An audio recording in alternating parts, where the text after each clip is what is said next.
जय श्री कृष्ण. आपण म्हणतो कृष्ण हा देव होता, पण कृष्ण देव नव्हता, तर देवातला माणूस होता. जन्मला यमुना स्थळी, पण त्याच कृष्णाला जन्मल्याबरोबर आई वडिलांना सोडावं लागलं. तो गेला नंदराजाच्या घरी. पुन्हाही त्याला नंदराजाला आणि यशोदेला सोडावं लागलं, राधेला सोडावं लागलं. कारण काय?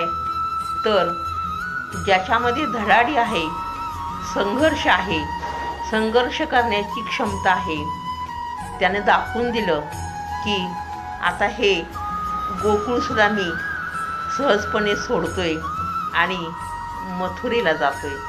तिथं गेल्यानंतर सुद्धा श्रीकृष्णाला राधा भेटली, पुन्हा भेटली, पण राधा गेल्यावर बासरीसुद्धा त्याला तोडावी लागली. हा श्रीकृष्ण यांनी वाईट म्हणावं, त्यांनी वाईट म्हणावं, हा भांडणं लावतो म्हणावं, हा चक्रव्यूह तोडायला लावतो किंवा हाच काहीतरी निर्माण करतो असं कुणीतरी म्हणावं. असा कृष्ण नव्हता. कारण स्वतःची मथुरासुद्धा शेवटी डोळ्यादेखत डुबताना पाहणारा देवातला एक माणूस श्रीकृष्ण होता. आपण सहजपणे म्हणतो कुरुक्षेत्रावर हे घडलं, कुरुक्षेत्रावर ते घडलं, पण आपल्या लक्षात राहत नाही कुरुक्षेत्राची युद्धाची भूमी, महायुद्ध, कर्ण असेल, शकुनी असेल, दुर्योधन, दुःशासन, अर्जुन, भीम, पितामह, सगळे द्रोणाचार्य, सगळे लोकांनी, व्यासमुनी, सगळे इतंभूत पात्र लोकांनी लक्षात ठेवली. पण जो श्रीकृष्णाच्या जन्मापासूनचा जो सोहळा, जो दुःखाचा सोहळा जो कृष्णाने झेलला, ते मात्र लोक एवढ्या सहजपणे का विसरतात? हा एक प्रश्न पडतो.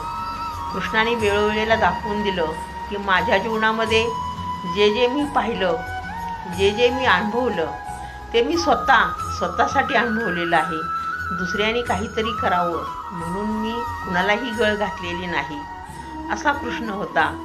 आणि आज या युगामध्ये सुद्धा या श्रीकृष्णाची आपल्याला गरज भासू लागलेली आहे.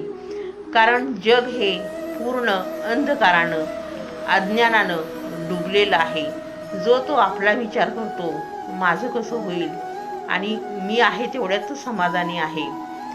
सगळ्या जगाचा विसर लोकांना पडतो आहे किंवा पडताना आपण पाहतो आहे. मग यातून काय शिकलं पाहिजे?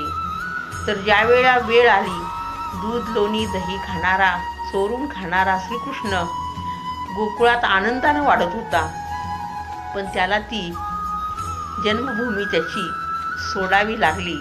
कारण पुढं त्याला कर्मभूमीमध्ये अज्ञानाविरुद्ध, अहंकाराविरुद्ध किंवा जी लोक धर्मानं वागत नाहीत त्यांच्या विरुद्ध लढायला जायचं होतं.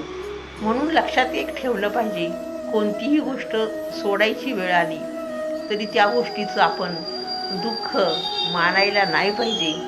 कारण गोकुळ सोडलं म्हणून कृष्ण मथुरेचा राजा झाला आणि शेवटी त्यांनी मथुराही डोळ्यात एकच डुबताना पाहिली आणि या दुसऱ्या युगाचा प्रारंभ झाला.